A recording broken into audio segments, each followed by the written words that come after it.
आज हम pair of linear equation in two variables में क्रॉस मल्टीप्लिकेशन मेथड द्वारा समीकरण को हल करना सीखेंगे।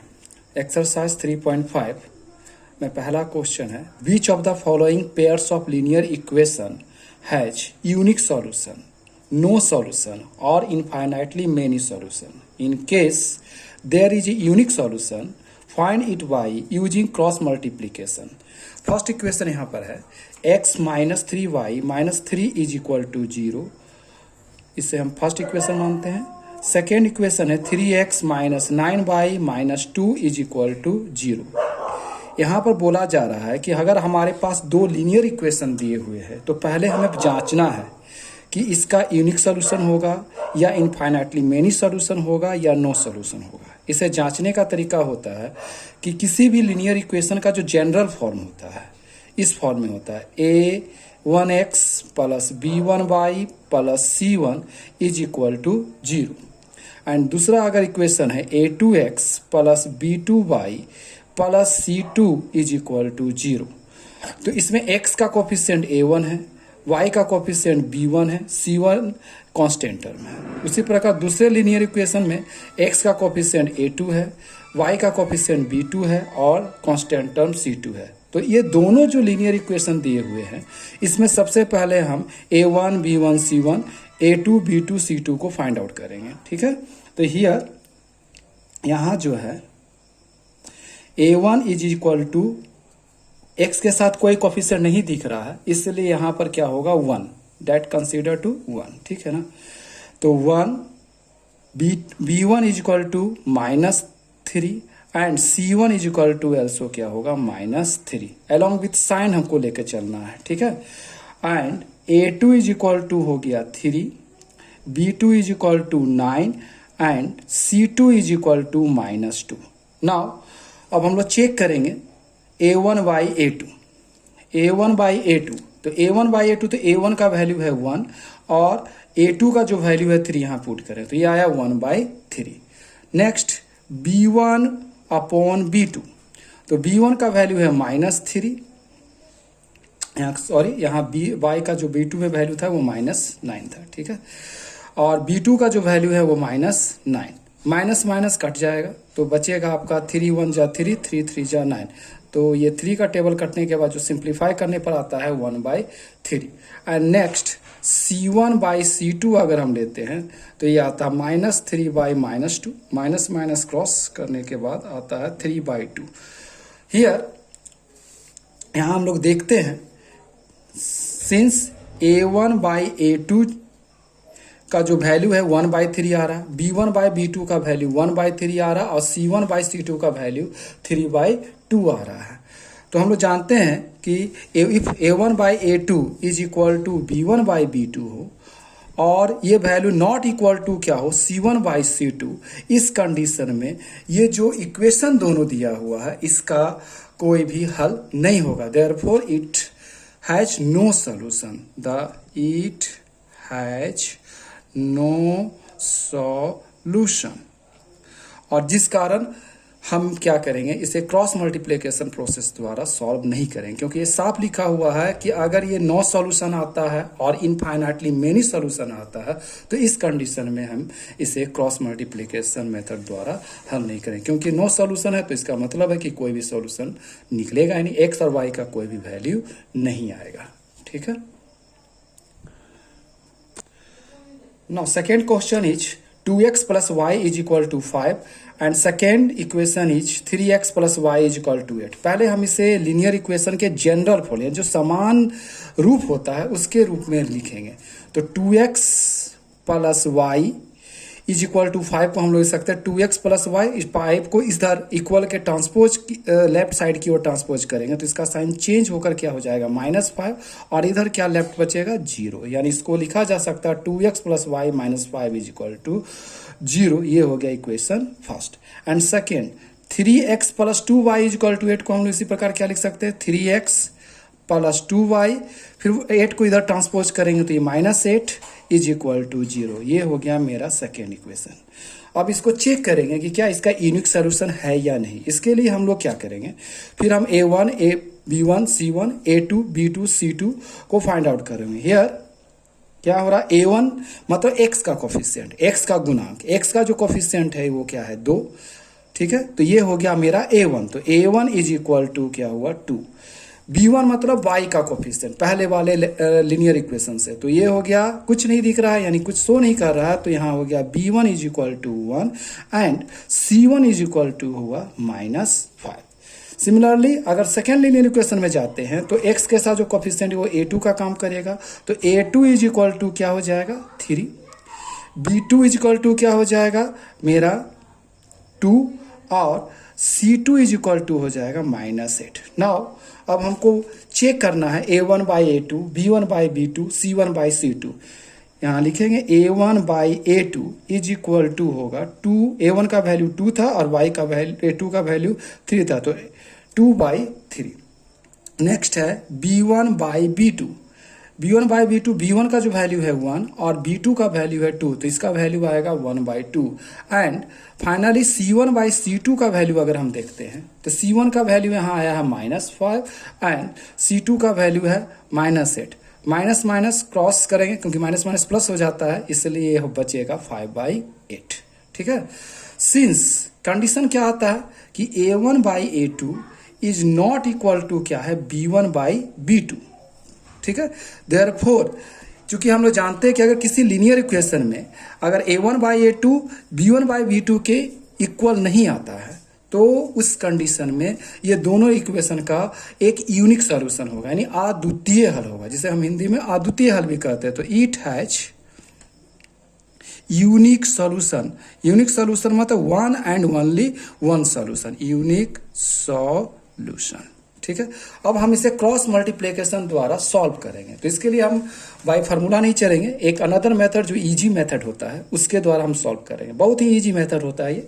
इसके लिए हम लोग क्या करेंगे, यहाँ जो दिख रहा है लीनियर इक्वेशन जो लीनियर फॉर्म में है 2x + y - 5 is equal to 0 and 3x + 2y - 8 equal to 0, उसमें जो मिडिल वाला y कोफिशिएंट वाले है उससे हमें एंटी क्लॉकवाइज डायरेक्शन में चलना है। नंबर जो है कोफिशिएंट को एंटी इस टाइप से मूव करेंगे, y से कांस्टेंट टर्म, फिर x को वेरिएबल A1, फिर उसके बाद y तक पहुंचना है, इस टाइप से मूवमेंट चलना है। ऐसे एंटी क्लॉकवाइज x y से 5 से x की ओर, फिर सिमिलरली यहाँ पर पहुंच जाना है कहाँ पर y पर। तो इसे हम कैसे लिखेंगे, तो यहाँ y का कोफिशिएंट क्या है 1, उसके बाद कांस्टेंट टर्म क्या है -5, फिर A1 x का कोफिशिएंट क्या है 2 और उसके बाद y का कोफिशिएंट फिर अगेन आ जाएगा 1। तो हम इसे क्या लिखेंगे, जैसे यहाँ लिखना होगा तो हम यहाँ लिखेंगे 1 x, y का कोफिशिएंट क्या है 1, उसके बाद कांस्टेंट टर्म क्या है -5, यहाँ पर गैपिंग देते हुए थोड़ा लिखेंगे -5, फिर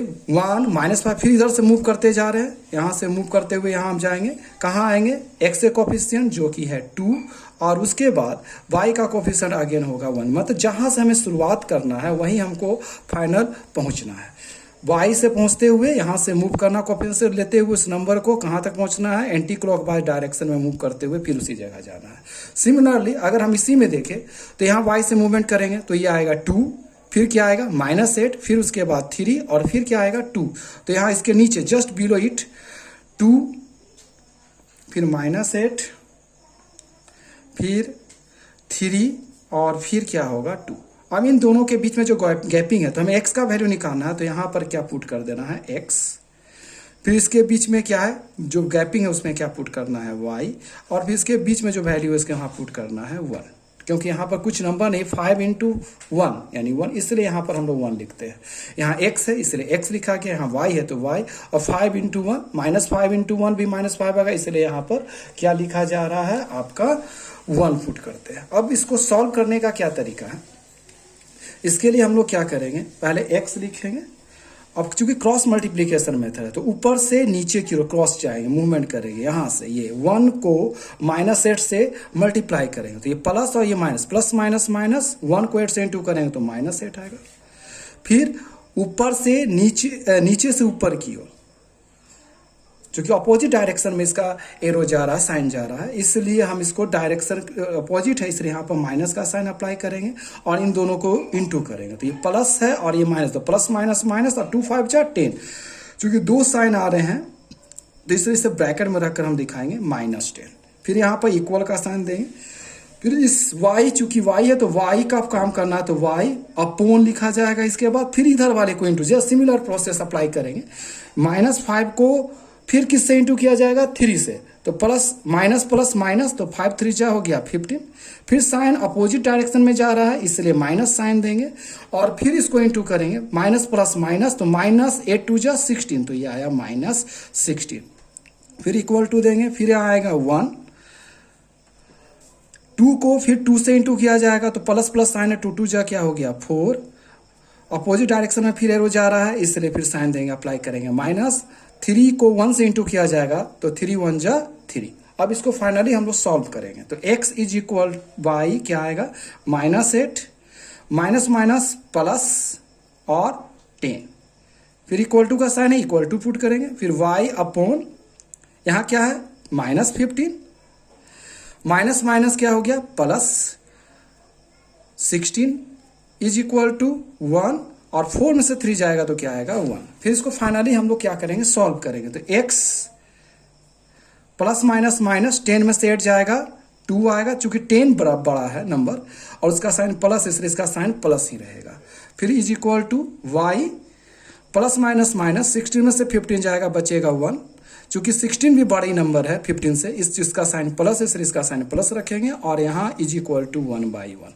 ना ये जो तीनों रेशियो है आपस में इक्वल है, x/2 y/1 और 1 ये आपस में इक्वल है। तो हम किसी x/2 को किसके इक्वल मान सकते हैं? 1 के इक्वल, और y को भी किसके इक्वल मान सकते हैं? 1 को। सिमिलर तो हम इसे ऐसे लिख सकते हैं, x/2 इज इक्वल टू किसके इक्वल लिया जाएगा? 1/1। ना क्रॉस मल्टीप्लीकेशन का x को 1 से इंटू करेंगे तो x आएगा और 2 को 1 से इंटू करेंगे तो 2 आएगा। And y/1 is equal to 1/1 है, तो इसको भी क्रॉस मल्टीप्लीकेशन किया जाए तो y1 जा y आएगा और 1 को 1 से इंटू करेंगे 1। So my answer is x is equal to 2 and y is equal to क्या हुआ? 1। अब बॉक्स में इसे दिख कर रिप्रेजेंट करें जिससे बहुत बढ़िया रहेगा। ठीक है। Now next question is 3x minus 5y is equal to 20 and दूसरा इक्वेशन जो है 6x minus 10y is equal to 40। इसे भी हम लीनियर फॉर्म में लिखेंगे। इसके लिए हम लोग क्या करेंगे? इसे 3x माइनस 5y इस 20 को इधर ट्रांसपोज करेंगे तो ये आ जाएगा प्लस है तो -20 इज इक्वल टू 0 एंड इसे हम लोग फर्स्ट इक्वेशन कंसीडर करेंगे। दूसरा जो इक्वेशन है 6x minus 10y is equal to 40, इसे हम लोग क्या लिख सकते हैं? 6x माइनस 10y, 40 को इधर ट्रांसपोज करेंगे तो क्या आ जाएगा? -40 is equal to 0। That is second equation. फिर इसे हमें चेक करना है तो x का जो कोफिशिएंट रहता है इसे a1 बोला जाता है, y का जो कोफिशिएंट होगा b1 एंड ये c1। इसी प्रकार ये a2 b2 एंड c2। तो हम यहाँ लिखेंगे here a1 is equal to क्या हो गया? 3, b1 is equal to -5 along with sign हमें चलना है and c1 is equal to -20। ठीक है। सिमिलरली इस इक्वेशन में जाएं तो a2 इज इक्वल टू क्या हो जाएगा? 6 हो जाएगा, b2 इज इक्वल टू क्या हो जाएगा? -10 हो जाएगा and c2 is equal to क्या होगा? -40। तो a2 is equal to 6, b2 is equal to -10 and c2 is equal to -40। अब इसको इस फॉर्मूला में पुट करेंगे, a1/a2 का रेशियो फाइंड आउट करेंगे तो क्या आएगा? 3/6। 3 का टेबल में 3 1 बार में, 6 2 बार में, तो इसका वैल्यू आया 1/2। ठीक है। नेक्स्ट b1/b2 क्या आएगा? -5/-10, माइनस माइनस कैंसल, 5 1 जा 5, 5 2 जा 10, तो इसका वैल्यू भी आया 1/2 एंड अगर हम c1/c2 निकालते हैं तो ये आता है -20/-40, माइनस माइनस कैंसल, 0 0 कैंसिल, 2 1 जा 2, 2 2 जा 4, तो ये आया 1/2। हियर हम क्या देखते हैं कि ratio of a1/a2, b1/b2 and c1/c2 all is equal to 1/2 1/2 1/2। क्या लिखेंगे? Since a1/a2 is equal to b1/b2 is equal to c1/c2। क्योंकि इस क्राइटेरिया में अगर दो लीनियर इक्वेशन में ये कंडीशन आता है कि a1/a2 किसके इक्वल है? b1/b2 एंड b1/b2 भी किसके इक्वल है? c1/c2। क्योंकि all ratios are equal, then इस कंडीशन में क्या होता है किसी भी लीनियर इक्वेशन के जो पेयर होते हैं उसका क्या होगा, इनफाइनाइटली मेनी सॉल्यूशन होगा, ठीक है। सो इक्वेशन हैज इनफाइनाइटली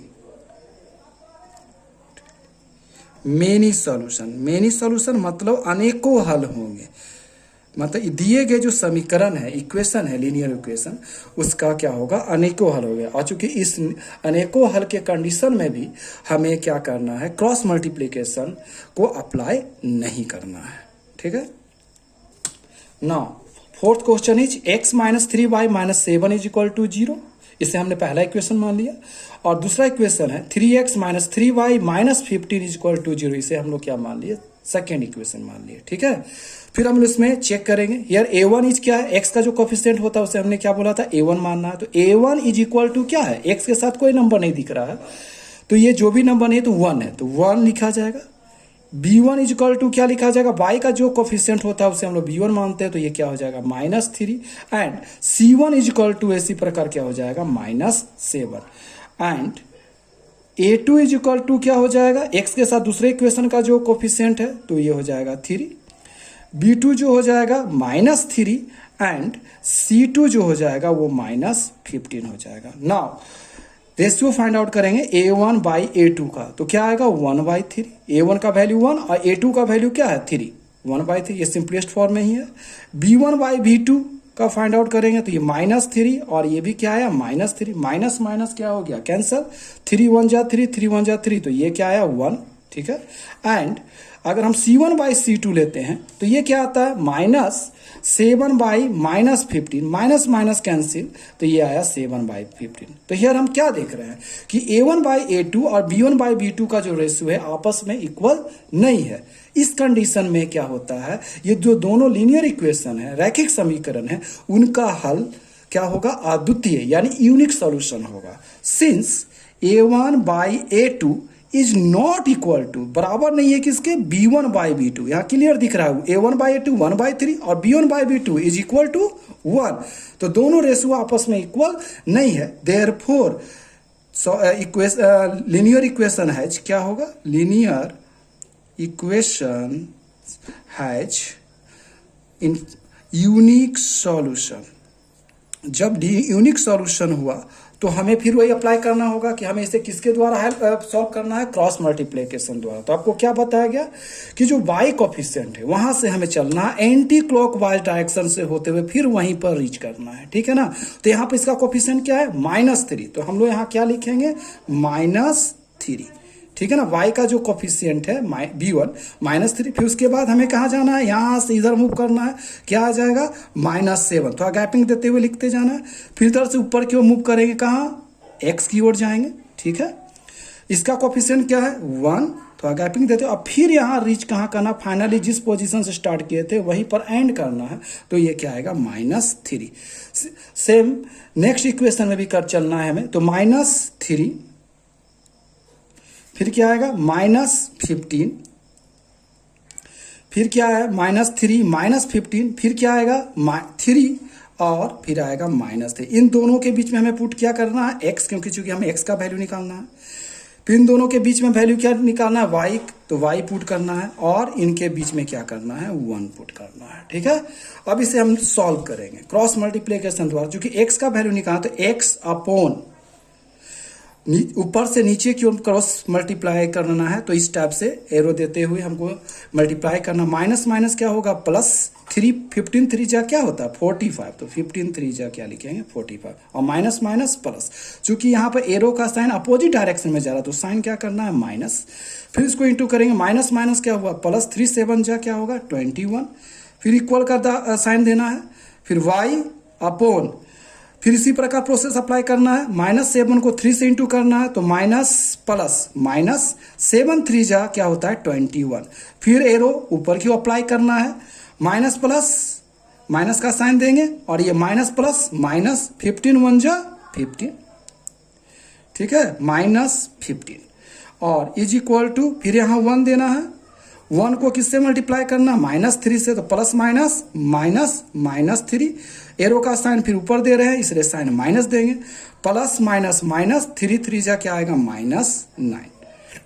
ठीक है, अब इसे क्या किए लिखेंगे, x अपॉन 45 में से 21 जाएगा तो क्या बचेगा 24।